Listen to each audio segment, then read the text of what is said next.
you mentioned Kant. You mentioned Aristotle and his influence on the Renaissance. Under whose influence was the world before the Renaissance? Let's go back and look at some of the Before the Renaissance, the Middle Ages, Dark Ages were ruled by mysticism. Yes. That is, by religion and philosophy. And in those periods, philosophy was considered a handmaiden of theology. The predominant philosophical influence was Plato.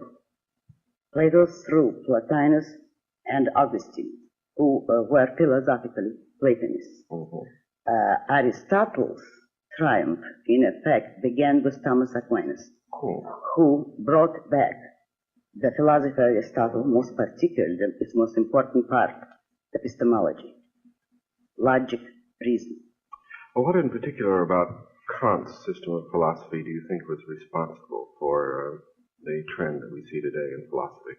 The very cumbersome, very complex, and very false and phony system of dividing man's intellect, man's mind, from reality, of declaring that what we perceive is only an illusion created by some special kind of categories and forms of perception in our own mind, by declaring and allegedly proving, that we can never perceive things as they are, which simply means that any object which is perceived is thereby false.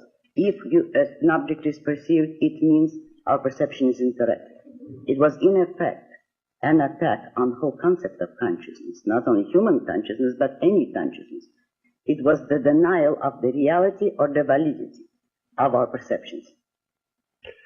Well, if this is the situation that we're in right now, this brings another point. You talked about the trend into mysticism, but in your latest book, I know you talk not only of mysticism, but this is only one part of a trend that you have traced. And you call the mystics the witch doctors, as I remember. That's right. And you also talk about the rule of force and the men of force, the Atlas of the world. So how do they fit into your framework? Well, you see, in fact, reason is man's only faculty for perceiving reality. Reason is the only means by which man can achieve knowledge of reality. And by reason, of course, I mean the faculty which perceives, identifies, and integrates the material provided by man's senses. Therefore, reason is man's faculty for perceiving reality. But reason does not work automatically. Man have to decide, will, to think and to perceive. Man can receive sensory data or integrate sensations into perceptions automatically. But they cannot form conceptions. They cannot form abstractions automatically. That has to be evolutional function of man's consciousness. And since most men, guided by their philosopher, do not wish to think, and they consider thought and reason either dangerous or impotent or too much of an effort, most human cultures, with very rare exceptions, have been ruled by what I call witch doctors. And a witch doctor is any man who takes his emotions, not his thinking, but his emotions, as his tool of cognition and his guide to reality. He functions by means of faith. He acts on the basis of blind beliefs, which in fact are nothing more than his wishes.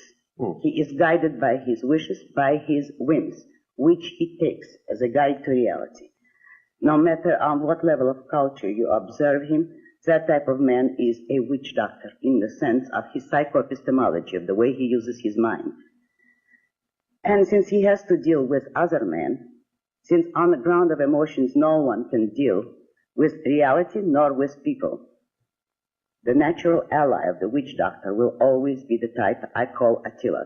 That is the primitive, savage, tribal chief, the man who acts only on the range of the moment, on his immediate sensory perceptions, who is contemptuous of and refuses to consider ideas, principles, or abstractions, and whose way of dealing with reality and with other men is by means of brute force. Attila is either the gangster, or the dictator, or the military conqueror, or any man who believes that force is practical, any man who refuses to think and wishes to loot, enslave, or force others. All through history, all major cultures, with very few exceptions, were ruled by an alliance of the man of faith, that is the witch doctor, with the man of force, which is the Attila. The witch doctor provided the goals and the values and the moral sanction for Attila to enforce in the world. And in today's world, you see the same phenomenon in allegedly civilized terms, but the essence remains the same: a dictator, which is the Attila, a man like Khrushchev, and his political theorists, the modern leftist, liberal, socialist intellectuals, who are philosophically Attilaists. They, in effect, provide an allegedly non-mystical moral justification, a philosophical justification for Attila and for the rule of brute force. I call them the neo-mystics, because they are as much against the validity of reason as were the original jungle witch doctors.